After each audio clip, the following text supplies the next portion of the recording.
in the warm Mediterranean night, beneath the orange-scented breeze drifting across the island of Sicily, a shadow was beginning to rise, a shadow born in silence, in fear, in the forgotten corners of a troubled land, a shadow that would one day cross the sea, touch the shores of America, shake governments, shape nations, and strike fear into the hearts of millions. This is the story of the Sicilian Mafia, a story woven through centuries of struggle and survival, a story of honor and betrayal, blood and brotherhood, power rising from poverty, and the deep, ancient roots of an island unlike any other in Europe. Tonight, you will journey through time, back to the days when Sicily was a battlefield of empires, through the dusty streets of Corleone, where loyalty was worth more than life, across the roaring avenues of New York, where the Mafia built its modern empire, and into the dark, violent wars that would shape the future of organized crime itself. You will meet the men who ruled from the shadows, the families who carved power from chaos, and the silent code that held everything together. This is not just a tale of criminals. It is a tale of a culture, a code, a way of life that survived for centuries. This is the complete history of Cosa Nostra, the Mafia as the world has come to know it. Sicily, a jewel in the heart of the Mediterranean, a place where golden wheat fields wave beneath ancient volcanoes and narrow stone paths wind through villages unchanged for centuries.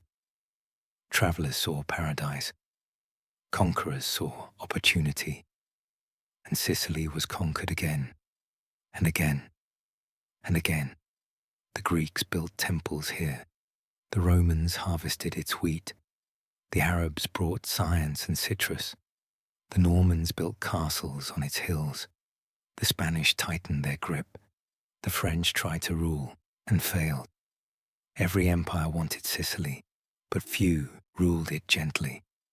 For the ordinary Sicilian, the farmer, the shepherd, the fisherman, life was a cycle of fear and survival. When a new conqueror arrived, laws changed overnight, taxes rose, and justice disappeared. There was no stable government, no police, no protection. Bandits roamed the countryside. Corrupt officials demanded bribes. Foreign soldiers took what they wanted. If your grain was stolen, no court would help. If your daughter was harmed, no judge cared. If your land was taken, you had no one to turn to. So the Sicilian people did something unique, something that would shape their identity forever. They created their own system. Across valleys and mountains, small groups of tough, respected men began to organize. They were loyal to their village, feared by criminals, and trusted by the people. At first, they were simply guardians, local protectors who watched farmlands, mediated disputes, and punished thieves when the law refused to act. They protected the community, but in return, the community owed them loyalty, gifts, and obedience. It wasn't crime, not yet. It was survival. But inside this simple arrangement lay the earliest heartbeat of the Sicilian Mafia. These early brotherhoods, long before the word mafia even existed, developed 3 sacred rules that every member lived and died by. 1. Honor. A man's word was everything. Insults were taken seriously. Respect was earned, not demanded. 2. Silence. Omertà. When danger came, a Sicilian spoke only to his family, never to authorities. No matter what happened, you never cooperated with the government. 3. Absolute loyalty to the brotherhood. Once you joined, the brotherhood became your new family. Its secrets were sacred. Its members were protected at all costs. These rules were not written on paper.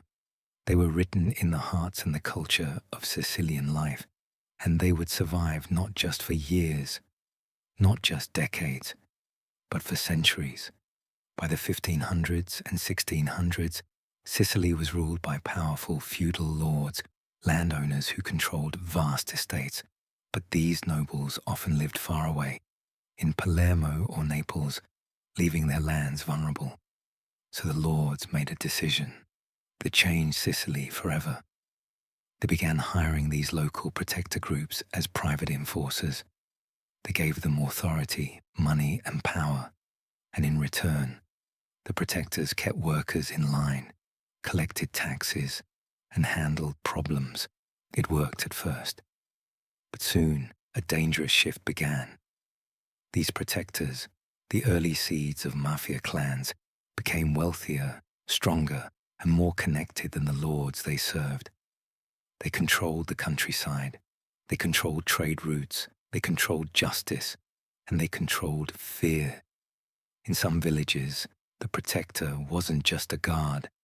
He was judge, jury, and executioner. The lords owned the land on paper, but the protectors owned the people. A new kind of power was rising in Sicily, one built not on laws or titles, but on loyalty, silence, and fear. A shadow society was forming. It had its own rules, its own leaders, and its own way of settling disputes. A society that answered to no king, no governor, and no empire. A society that lived in the cracks left by centuries of foreign rule. And as foreign empires continued to fight for Sicily, none of them realized that a far more enduring power was quietly taking shape beneath their feet. By the time the 1600s arrived, the seed planted in these villages had grown deep roots. The world did not yet know the name Mafia, but the spirit of what would become Cosa Nostra was alive, and Sicily was changing forever. The early 1800s were a dark chapter in Sicilian history. The island was rich in beauty, but its people lived in crushing poverty. Sicily was ruled not by justice, but by corrupt officials, foreign powers, and local nobles who cared little for the lives of ordinary people. The island was bleeding, from hunger, from fear, and from lawlessness. Bandits roamed freely across the hills and forests. They robbed travelers, stole from farms, and terrorized villages. If a shepherd lost his sheep, the government did nothing. If a merchant was robbed, no officer would investigate. If a family's land was taken, the courts were too corrupt to help. The system was broken, and the Sicilian people knew it. They stopped trusting the government and searched for protection elsewhere. And so, once again, they turned to the men of respect. These were local strongmen, tough, confident, fearless, who punished thieves, settled disputes, and controlled the land with their own sense of justice. People went to them for everything: protection, guidance, revenge, or the settling of family conflicts. To the poor Sicilian peasants, these men were protectors. To the corrupt government, they were troublemakers. But to themselves, they were something much more. They called themselves umafiu, not mafia, not yet, but umafiu, meaning the proud ones, the skillful ones, the men who feared nothing. A man who was mafiu had courage, independence, and an unbreakable spirit. This word, born from Sicilian pride, would one day become the name of one of the most powerful criminal organizations in the world. But in the early 1800s, these men were still local protectors, not crime bosses. Their power grew quietly, hidden beneath the chaos of Sicily's politics. The lords who owned vast lands relied on them to collect taxes, guard estates, and control workers. In return, these protectors gained weapons, money, respect, and something far more valuable: authority. By controlling the land, they controlled the people. By controlling the people, they controlled the power. And Sicily's political system was too weak, too corrupt, and too unstable to stop them. As the years passed, these protectors formed secret alliances, Groups began merging with other groups. Leaders formed friendships or rivalries. Families protected certain territories and expected loyalty from everyone inside them. Behind the surface of Sicily's quiet villages, a silent transformation was taking place. Loose protectors were turning into organized clans. Clans were turning into families, and families were turning into a system with codes, traditions, and rules that the outside world never saw. Meanwhile, Sicily itself was heading toward political upheaval. It was the mid-1800s, and Italy was fighting to become a unified country. Revolutionary leaders marched through the land promising freedom and equality. But when Italy finally unified in 1860, something unexpected happened. The new government collapsed under corruption and incompetence almost immediately. The old rulers were gone, but the new ones were weak, confused, and unable to control Sicily. And in that vacuum, the Mafia stepped forward.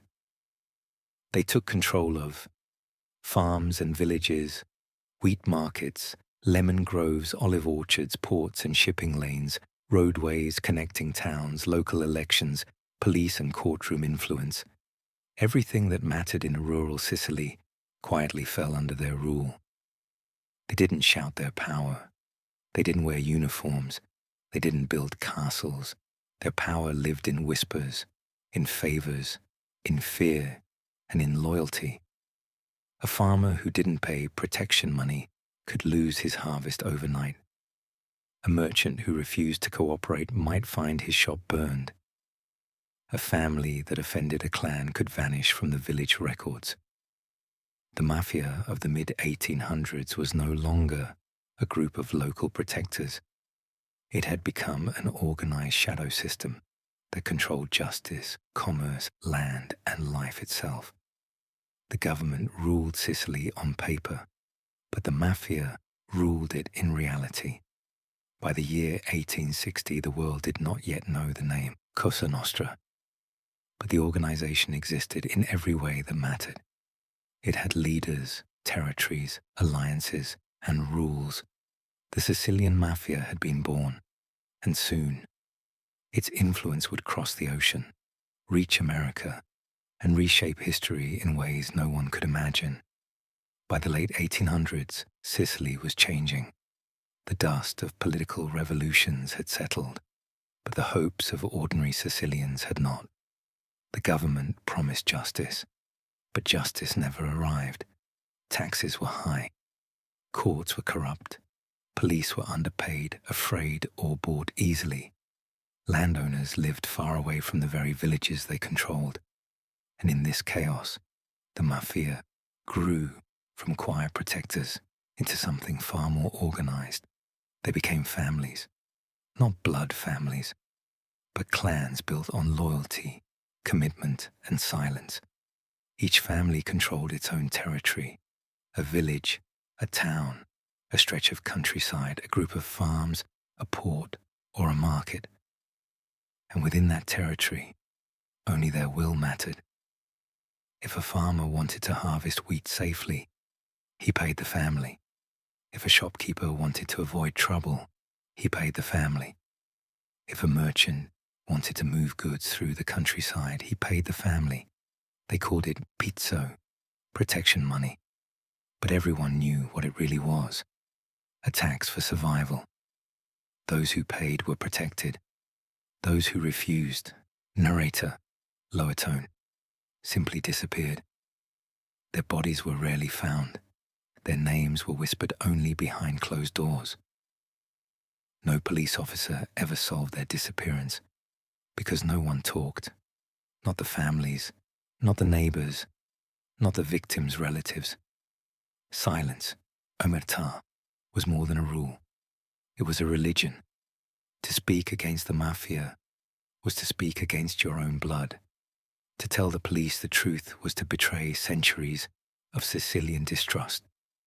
One investigator, frustrated and exhausted, wrote in his report, "It is easier to talk to the stones of Sicily than to its people. And he was right. The mafia's power didn't come from guns, it came from silence. And that silence made them unstoppable. By the late 1800s, the mafia realized something important. The pen could be as powerful as the pistol. If they controlled elections, they controlled the law. If they controlled the law, they controlled Sicily.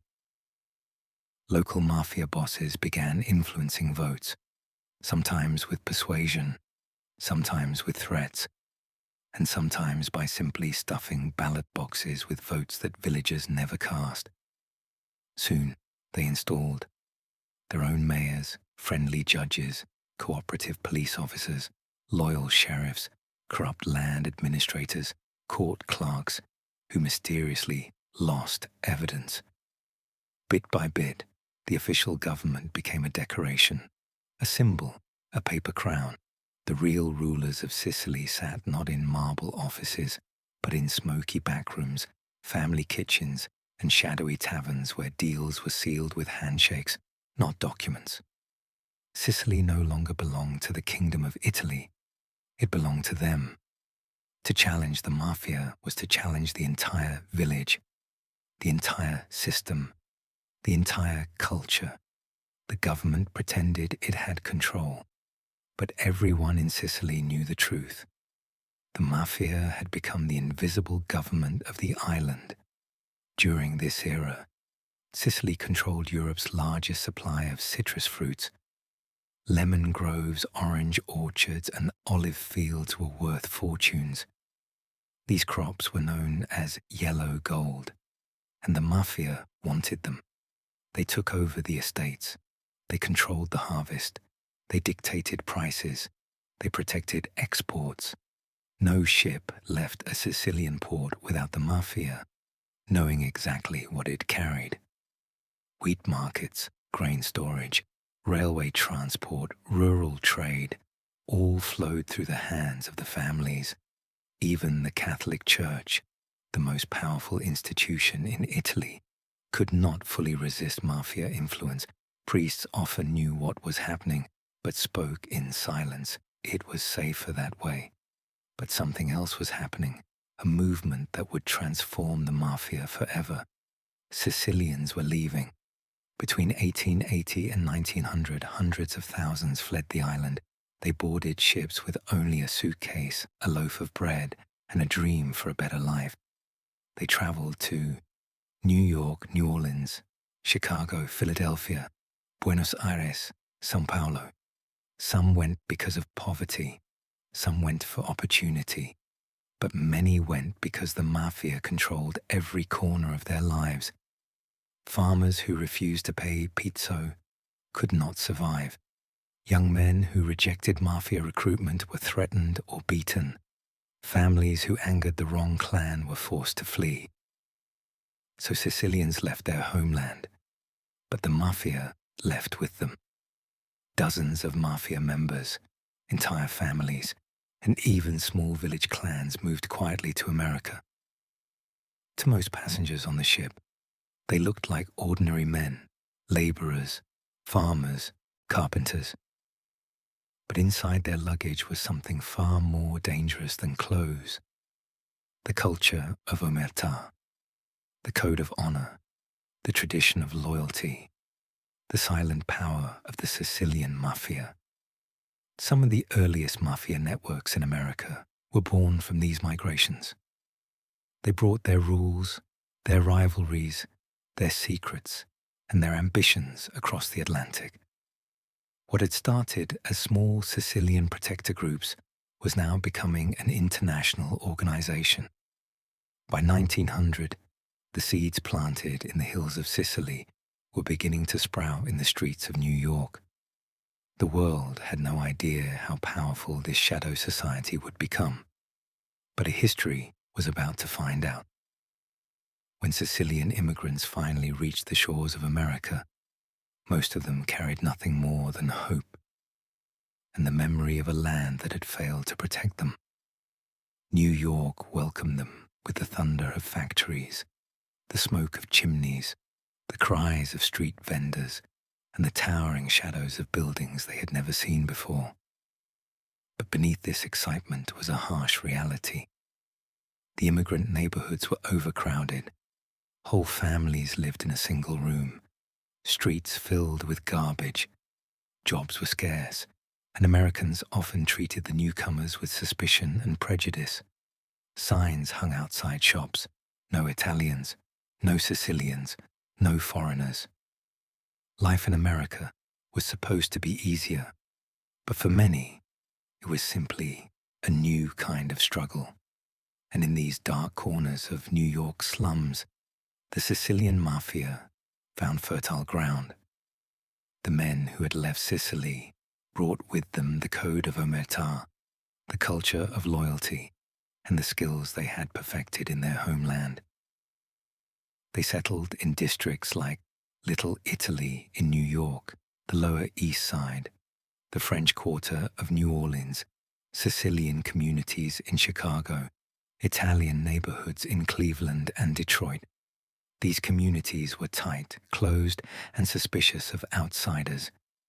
The perfect environment for the mafia to rebuild itself. At first, their operations were small, nothing like the empires they would one day create. They demanded little payments from shopkeepers, offering protection from the very dangers they themselves created. A man refused. His windows might break, his cart might be overturned, his family might be threatened. A man who paid. His business was safe, his disputes were settled, his enemies vanished. This was the beginning of the American Mafia. In those early days, the Mafia earned money quietly. Small extortion rackets, street-level protection, controlling Italian labor gangs, importing olive oil, smuggling lemons and dried fruits, moving goods through the docks. These businesses were small, but they were steady. And more importantly, they built networks of loyalty and dependence. A dock worker here, a judge there, a policeman who looked the other way, a shopkeeper who owed a favor. Bit by bit, the Mafia stitched itself into the fabric of American immigrant life. To many Sicilian immigrants, the Mafia didn't appear as criminals. They appeared as helpers. They spoke the same language. They solved problems the police ignored. They protected their own. They lent money without banks. They punished men who beat their wives or harassed their daughters. For many immigrants, the Mafia was the only authority they trusted. This trust made the Mafia grow not through violence, but through community roots. But beneath this surface of protection, something much larger was building. Before the American Mafia became famous, another form of crime terrorized Italian neighborhoods: the Black Hand. Criminals sent letters to shopkeepers demanding money. The letters were signed with a black handprint or a dagger. If the money wasn't paid, bombs exploded outside the victim's home. Children were kidnapped. Businesses burned. Many Black Hand extortionists were simply small-time criminals, not connected to the actual Mafia. But the Mafia used these groups as stepping stones, absorbing them, recruiting from them, and learning from their methods. It was during this time that America first heard the words, the Sicilian Mafia. But this was only the beginning. By the 1910s, Mafia families existed in New York, Chicago, New Orleans, Detroit, Philadelphia, Cleveland, Boston. But they were still shadows, not giants. Their money came from small gambling dens, horse racing bets, prostitution, extortion, import-export trade. They weren't powerful nationwide. They weren't feared by the government. They weren't organized into a single syndicate. They were still learning, still growing, still waiting. What they needed was a chance big enough to turn a small criminal network into a national empire. And in 1920, that chance arrived. January 17th, 1920, the United States passed a new law, the Prohibition Act. Alcohol became illegal, Bars closed, breweries shut down, distilleries went silent, but Americans didn't stop drinking. They just began to look for someone who could supply what the law had taken away. And the mafia, small, local, still growing, realized that the greatest business opportunity in criminal history had just fallen into their hands. Smuggling liquor, running secret bars, bribing officials, organizing nationwide networks. This would turn the mafia from quiet neighborhood gangs into multi-million-dollar crime empires. Everything was about to change for America and for the mafia. And this is where the shadows truly rise. On a cold January morning in 1920, America woke up to a new law, a law that would change everything. The 18th Amendment made alcohol illegal. Breweries were shut down, bars were boarded up, and millions of Americans were suddenly criminals, simply for wanting a drink. The government imagined a sober, peaceful nation. Instead, it created the greatest business opportunity criminals had ever seen. For the mafia, prohibition wasn't a problem. It was a miracle. Within weeks, the mafia began buying whiskey from Canada, rum from Cuba, and illegal liquor brewed in hidden cellars. They smuggled it in trucks, on fishing boats, in funeral cars, and even disguised as milk deliveries.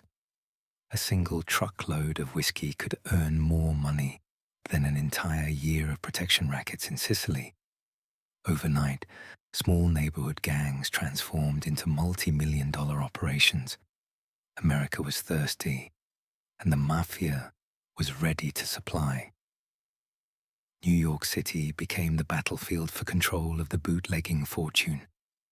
Dozens of Sicilian groups fought brutally for territory and power. But by the mid-1920s, 5 families rose above all others: Bonanno, Colombo, Gambino, Genovese, Lucchese.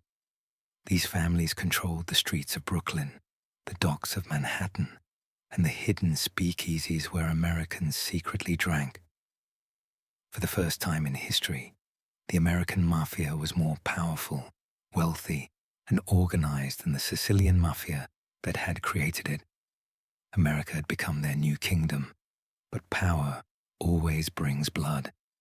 By 1929, the Mafia split into 2 camps: Joe Masseria, the loud, arrogant boss of all bosses who ruled through fear, and Salvatore Maranzano, a brilliant, cold strategist from the Sicilian town of Castellammare. The war between them turned New York into a battlefield. Gunmen shot enemies in restaurants, in barbershops, in the streets. Cars exploded. Bodies vanished. For 2 years, the Mafia tore itself apart, and in the middle of this chaos stood a young man, a man who hated old traditions, old rules, and old bosses. His name was Charles Lucky Luciano. Lucky Luciano believed something radical: that the Mafia should be run like a business, not a feudal kingdom. He watched the old bosses fight over tiny scraps of power while the Prohibition money river flowed wild. He wanted a new system, a modern system. First, he betrayed his own boss, Joe Masseria, and had him murdered in a quiet restaurant. With Masseria gone, Maranzano became the supreme ruler of the Mafia, the first to call himself Capo di tutti capi, the boss of all bosses. But Maranzano made one mistake. He tried to kill Luciano, and he failed. Luciano struck first. In September 1931, Maranzano was stabbed and shot inside his Manhattan office. With him gone, Luciano became the most powerful mafia leader America had ever seen. Luciano made a bold decision. There would be no more boss of all bosses. Instead, he created the Mafia Commission, a governing council made up of leaders from the 5 families and other major mafia groups across America. This was new. This was revolutionary. Criminals now had a parliament, a court, a system of laws, rules, and peace agreements. Disputes were settled through meetings, not murders, at least in theory. The mafia had become a corporation. Under Luciano's leadership, the mafia expanded into industries that touched every part of American life. Illegal liquor trade, industrial gambling labor unions, especially longshoremen and truckers, construction companies, harbors and docks, nightclubs and entertainment hotel, protection brokering political influence. They controlled the flow of goods in and out of major ports. They influenced elections. They manipulated union strikes. They owned judges and police officers. Money flowed like a river, not millions, but billions in today's value. By the early 1930s, the mafia wasn't just a criminal gang anymore.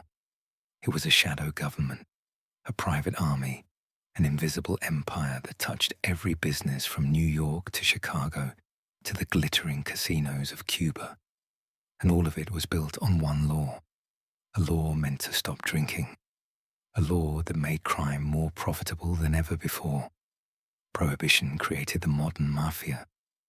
And when it ended in 1933, the mafia did not disappear. It was stronger, richer, and more organized than at any time in its history. And as America prepared for a new decade, a new enemy rose, one far more powerful than the mafia had ever faced: the federal government. When World War II ended, Sicily was a land in ruins, cities bombed, families starving, government shattered, and fear spreading like wildfire. In this chaos, a familiar shadow returned. Quietly at first, but stronger than ever. The mafia. To the people of Sicily, there was no police force, no functioning courts, no real government. So once again, as they had done centuries earlier, Sicilians turned to the only authority they believed would actually help: men of respect, the mafia. They offered food distribution, settled land disputes, protected farms, and punished thieves. But this protection came at a price: loyalty, obedience, and silence. Omertà, the ancient code, was alive again. By the 1950s, Sicily was rebuilding, and the mafia moved like a predator through the ruins. A new opportunity appeared: heroin. The world was changing, and America was becoming a massive market for narcotics. The Sicilian Mafia saw profit, and they seized it. They controlled heroin trafficking routes through the Mediterranean, the Palermo real estate boom, backed by corrupt politicians, construction contracts worth millions, political elections, choosing mayors and parliament members, protection rackets from the countryside to the cities. Sicily was no longer a poor island. It was becoming a gold mine, and the mafia wanted every piece of it. In Palermo, a massive construction boom began. Entire neighborhoods were torn down and rebuilt overnight. But behind every demolition contract, the mayor, behind every new building, behind every politician smiling at ribbon-cutting ceremonies, was the mafia. They controlled the cement factories, the construction companies, the building inspectors, and the government itself. One investigator later said Palermo was rebuilt by criminals. Millions vanished. Historic buildings were destroyed. Cheap apartment blocks rose everywhere. The mafia made a fortune. But their success created jealousy. And jealousy, in the mafia world, always leads to war. By the early 1960s, two powerful factions emerged: the Greco clan of Ciaculli, old school, traditional, connected to politics; the La Barbera brothers, ambitious, ruthless, hungry for control. At first, disputes were small: arguments over smuggling routes, over construction contracts, over money. But soon, the disputes turned into assassinations, bombings, kidnappings. A car bomb in 1963 killed 7 police officers in Ciaculli. It shocked all of Italy. For the first time, the Italian government realized that the mafia was not just a rural menace. It was an organized criminal army. Thousands were arrested. Hundreds fled. The mafia scattered, but it did not die. It simply changed shape. In the hills near Palermo lay a small, quiet town, a town most Italians had never heard of. A town that would become legendary, Corleone. And from this town rose a new kind of mafia, cold, strategic, and merciless. Under the leadership of Luciano Leggio, Bernardo Provenzano, Salvatore, Toto, Riina, the Corleonesi were not interested in tradition. They did not believe in balance or negotiation. They believed in one thing: total domination. The Corleonesi began quietly killing rivals, men from Palermo, men from old influential families, men who believed they were untouchable. One by one, they vanished. Bodies were hidden, witnesses silenced, families threatened, all while the Corleonesi infiltrated the highest levels of Cosa Nostra. They formed alliances with heroin traffickers, politicians, and corrupt businessmen. They were patient, they were silent, and they were waiting for the moment when they would strike. By the late 1970s, the mafia was drowning in money. Heroin flowed through Sicily like a river of gold. Construction profits soared. Elections were controlled. Judges were bought. But with money came ambition, and with ambition came betrayal. The old families of Palermo wanted to keep their power. The Corleonesi wanted everything, every inch of land, every dollar of profit, every political seat. This tension, this silent hatred, this slow build-up of violence was the fuse that would explode into the most brutal chapter in the history of the mafia, a chapter known as the Second Mafia War. And when that war began, the streets of Sicily would run with blood on a scale the island had never seen before. Power was shifting. Alliances were breaking, and a storm was coming, a storm led by one man, Toto Riina, the most feared mafia boss in modern history. In the quiet hills of central Sicily lies a small, unremarkable town, a town with narrow streets, old stone houses, and a silence so deep you can hear the wind move across the rooftops. Its name was Corleone, a place few Italians ever visited, a place outsiders barely knew. Yet from this forgotten town rose the most terrifying mafia faction the world had ever seen. In the late 1970s, the mafia landscape in Sicily was changing. The old Palermo families, Greco, Bontate, Inzerillo, were powerful, elegant, and deeply connected to politics. They lived by tradition. They negotiated. They believed in balance. But from Corleone came men who believed in nothing except absolute control. Two names led this dark movement: Toto Riina, La Belva, the beast short, stocky, silent, a man whose smile hid unimaginable cruelty; Bernardo Provenzano, Utraturi, the tractor calm, patient, methodical, a man who crushed enemies slowly without leaving traces. Together, they formed a strategy that would explode Sicily into decades of violence. Their goal was simple: take over all of Cosa Nostra. Completely, permanently, by any means. The Corleonesi began with whispers, small betrayals, secret alliances, dinners where promises were made, and enemies were marked for death. They approached young, ambitious mobsters who felt ignored by the old bosses. They promised them power if they were loyal and willing to kill. And so, a silent army formed, an army that waited in the shadows, ready for war. By 1978, the first shots were fired, and Sicily would never be the same. At first, the killings seemed random. A businessman shot outside his home, a mob lieutenant found in a ditch, a bomb exploding under a judge's car.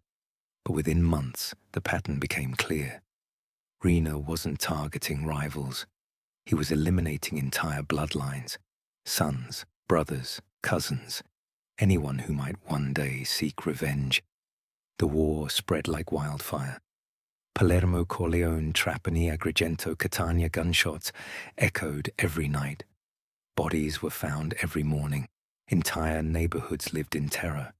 Journalists described Sicily as a battlefield without soldiers, where the dead have no faces. The old bosses of Palermo were powerful, but they followed rules. Riina did not. He targeted the most respected men in Cosa Nostra: Stefano Bontate, Salvatore Inserio, Gaetano Badalamenti. One by one, they were assassinated with military precision. Their families fled to America. Their associates were hunted, their territories swallowed. Within 4 years, the historic Palermo Mafia had collapsed. The Corleonesi now ruled the streets. Riina's brutality shocked even hardened mobsters. He didn't just kill rivals, he killed everyone connected to them. Wives, sons, teenagers, distant relatives. No one was safe. He murdered judges, he murdered journalists, he murdered police chiefs, he murdered politicians who refused orders. Sicily became a ghost land after sunset. Shops closed early, families whispered behind locked doors, people walked without looking at faces. Fear controlled the island more than the government ever did. By the mid-1980s, the Corleonesi achieved the impossible. They did not just win. They crushed every rival faction from Palermo to the western coast. They filled the Mafia Commission with loyal soldiers. They controlled heroin trafficking, construction, contracts, political alliances, and assassinations. Cosa Nostra was no longer a federation of families. It was an empire with one ruler, Toto Riina, the beast. But Riina made a decision that no mafia boss had ever dared before. He attacked not just rivals, not just businessmen, but the Italian state itself. He believed the government was weak, slow, corrupt, and powerless. He believed he could intimidate it the same way he intimidated every judge, every police officer, every rival clan. So he declared war on the Italian Republic. He ordered the murders of 2 men who symbolized justice in Italy, Judge Giovanni Falcone and Judge Paolo Borsellino. He planted bombs under highways, on city streets, near schools, inside cars. Italy had never seen anything like this. For the first time since World War II, the nation felt like it was collapsing into terror. Riina believed this fear would force the government to bargain with him. But he miscalculated. This time, the state did not break. It awakened. And as Riina's bombs shook Sicily, as smoke filled the sky over Palermo, the Italian state prepared to strike back in a way the Mafia never expected. A storm was coming, not from the underworld, but from Rome. A storm that would bring the greatest crackdown in the history of organized crime. By 1992, the Mafia believed it was untouchable. Their bombs shook bridges, highways, courthouses. Their assassins walked freely through the streets of Palermo. Fear ruled Sicily, and the Corleonesi believed nothing could stop them. But then, they made a fatal mistake, a mistake that would change Italy forever. On May 23, 1992, a car drove down a quiet highway near Capaci. Inside was a man who had spent his entire life fighting the Mafia, Judge Giovanni Falcone. Hidden beneath the road was half a ton of explosives. As Falcone passed, the bomb erupted, a blast so powerful it lifted the highway into the air. Falcone, his wife, and his bodyguards were killed instantly. Italy froze. A silence fell across the nation, a silence filled with grief, anger, and disbelief. But the Mafia was not finished. Only 57 days later, another man walked down a street in Palermo. Judge Paolo Borsellino, Falcone's closest friend and the last major threat to Cosa Nostra. He visited his mother's home, and beneath his car waited another bomb. The explosion echoed across the city. Borsellino and 5 police escorts died instantly. 2 friends, 2 heroes, 2 symbols of justice, gone. But this time, Italy did not bow its head. Italy stood up. The murders triggered an eruption of rage. Millions of Italians, students, teachers, mothers, workers, priests, flooded the streets. They carried candles, they carried signs, they shouted in one voice, "Basta! Enough!" For the first time in history, the mafia had united an entire nation against them. The government could no longer ignore the violence, the fear, the corruption, the blood. Something extraordinary began, something Sicily had never seen before. Dozens of judges, hundreds of police officers, and thousands of soldiers joined forces. New laws were created, tougher sentences, isolation prisons for mob bosses, seizure of mafia businesses and land, and protection for mafia informants. Italy declared war, not a symbolic war, but a real one. Raids swept across Sicily. Doors were kicked down, hideouts were found, underground bunkers were exposed. Within months, thousands of mafia members were arrested. Restaurants, construction companies, farmland, entire mafia empires were confiscated by the state. The Corleonesi, who had ruled with terror, began to crumble. On January 15th, 1993, after more than 20 years on the run, the unthinkable happened. Toto, Riina, the beast of Corleone, the man who had ordered hundreds of murders, the man who believed he was invincible, was captured on a quiet street in Palermo.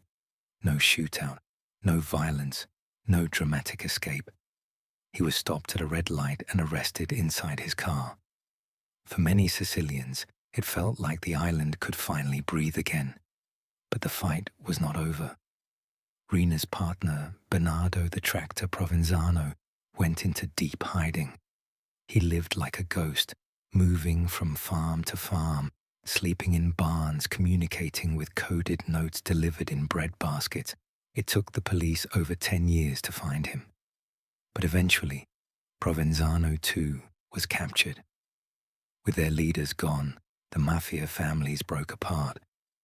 Dozens of high-ranking members became informants, betraying secrets that had been hidden for generations. Territories collapsed, money lines dried up, weapons were seized, businesses were shut down. For the first time in 150 years, Cosa Nostra was not feared, but hunted, not respected, but weakened. And the island of Sicily, after decades of blood and terror, finally felt the beginning of a long-awaited peace. But though the mafia was wounded, it was not dead. Shadows do not disappear. They simply move. A new chapter was coming, one where the mafia would adapt, hide, and evolve into something quieter, but still dangerous. The story was not over, not yet. The mafia did not disappear. It never truly does. Shadows do not die, they change shape. And so, after decades of bombs, gunfire, and open war, Cosa Nostra entered a new era, an era of silence. By the early 2000s, the mafia understood something important. Violence brings attention. Attention brings police. Police bring prison. So they changed their methods. Cosa Nostra no longer ruled with fear, but with quiet influence. They moved from streets to offices, from alleyways to boardrooms, from pistols to paperwork. Today, their power hides behind money laundering, white-collar crime, real estate and construction contracts, waste management companies, shipping and logistics, international drug networks across Europe, Africa, and South America gone. Are the days of bloody turf wars. Now, deals are made in restaurants, signed in offices, and sealed with bank transfers instead of bullets. Modern mafia members do not look like gangsters. They look like businessmen, charcoal suits, expensive watches, university degrees, polished smiles. They blend in banks, in city councils, in import-export companies, in construction firms that quietly win government contracts. Their power is subtle, quiet, hidden, and that makes it more dangerous. Walk through certain neighborhoods of Palermo, Catania, or Corleone, and you can still feel it. The unspoken rules, the cautious glances, the tradition of silence, omertà, still alive in older generations. People remember the bombs, the funerals, the names of judges carved into stone memorials. The mafia today may be quieter, but the memory of its brutality still hangs in the air like a cold winter mist. Though weakened, the organization survives, not as an army, but as an underground network, not conquering cities, but corrupting them quietly. They search for opportunity in business, in politics, in global markets. They adapt, they evolve, they wait, because the mafia's greatest strength has always been patience. And so, the story of Cosa Nostra, from the hills of medieval Sicily to the skyscrapers of modern cities, continues. Not loud, not violent, not seen, but still there, in the quiet corners of power, in the shadows behind closed doors, in the legacy that shaped an island and changed the world. The mafia has changed, but it has not ended. And perhaps it never will. From forgotten farms and dusty Sicilian villages to the neon streets of New York and the quiet offices of modern Europe, the mafia's journey has been unlike any other in history. What began as small groups of protectors, men guarding crops and families in a land without law, transformed into one of the most powerful and feared criminal empires the world has ever known. A brotherhood built on honor, sustained by loyalty, and enforced through fear. For centuries, Cosa Nostra shaped politics, business, and entire nations from the shadows. It survived invasions, dictatorships, world wars, and the rise of modern governments. It rose in silence, ruled through terror, and learned to hide in the spaces between power and corruption. This is a story born from poverty, fed by power, and kept alive by silence. The story of men who lived by a code that demanded loyalty above life itself. And so, this has been the complete history of the Sicilian Mafia, Cosa Nostra, a shadow that shaped nations, a legacy written in blood and secrecy, a reminder that even in the darkest places, human ambition can grow without limits. Thank you for journeying across centuries, through wars, betrayals, and the untold corners of an ancient island. Sleep well, and good night.